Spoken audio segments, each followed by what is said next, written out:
Just over 80 years ago, World War II ended, and finally hundreds of thousands of prisoners of war were able to go home. But here in Thailand, a different story was unfolding. After working for 2 years on what was originally called the Burma Railway, but is better known today as the Death Railway, many of the prisoners of war were so seriously malnourished and diseased that they had to spend many months in hospital before they were able to go home.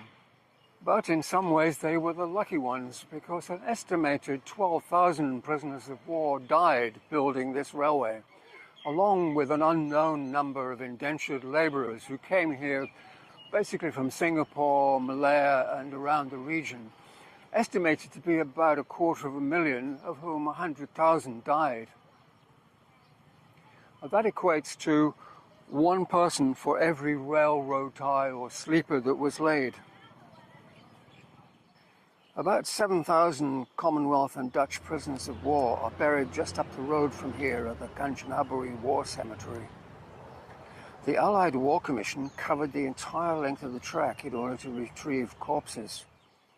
And another 1,007 are buried at the Chong Kai Allied War Cemetery a few kilometers to the south.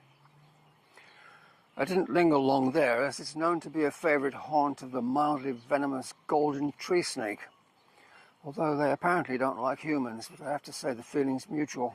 So in this 6-part documentary series, we're going to look at the facts of what really happened here.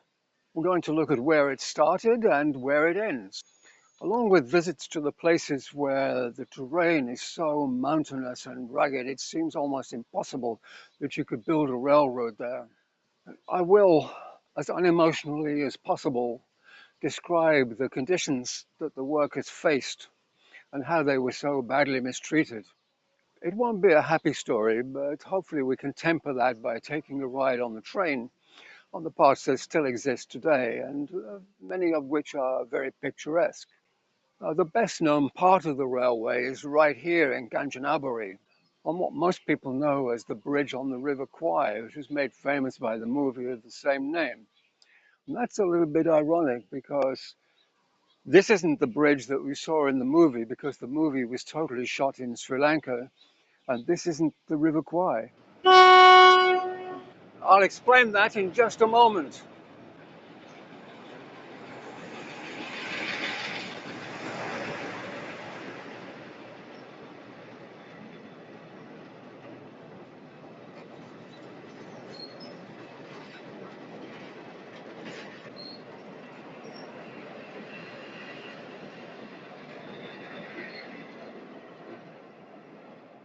So as I was saying, this isn't the River Kwai.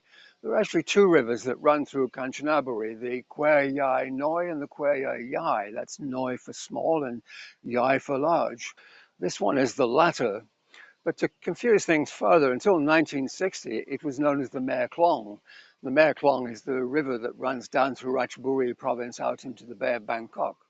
So many tourists came here and were confused as to why they couldn't find the River Kwai that the government decided to rename it.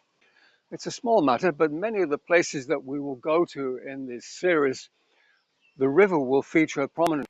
So I think it's important that I explain why the railway was built. And to do that, we need to look at a map of Southeast Asia as it was in 1942. In other words, during World War II.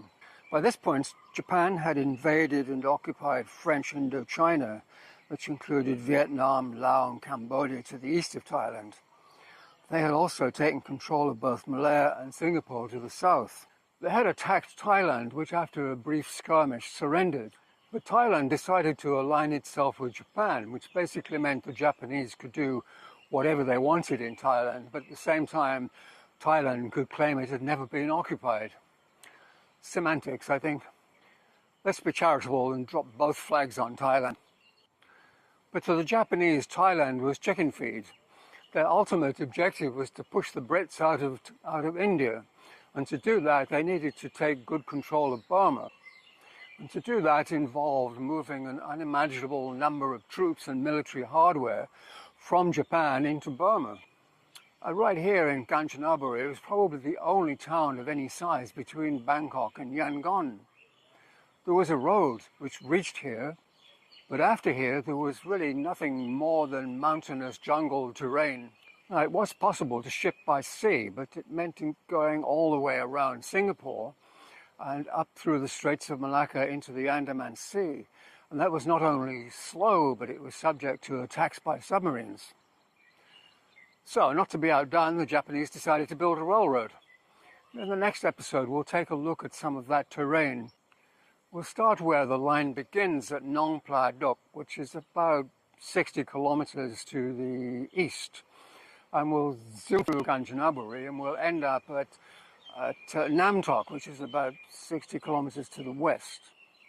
And at some point, we might even take a ride on the train. You'll just have to stick with us to find out.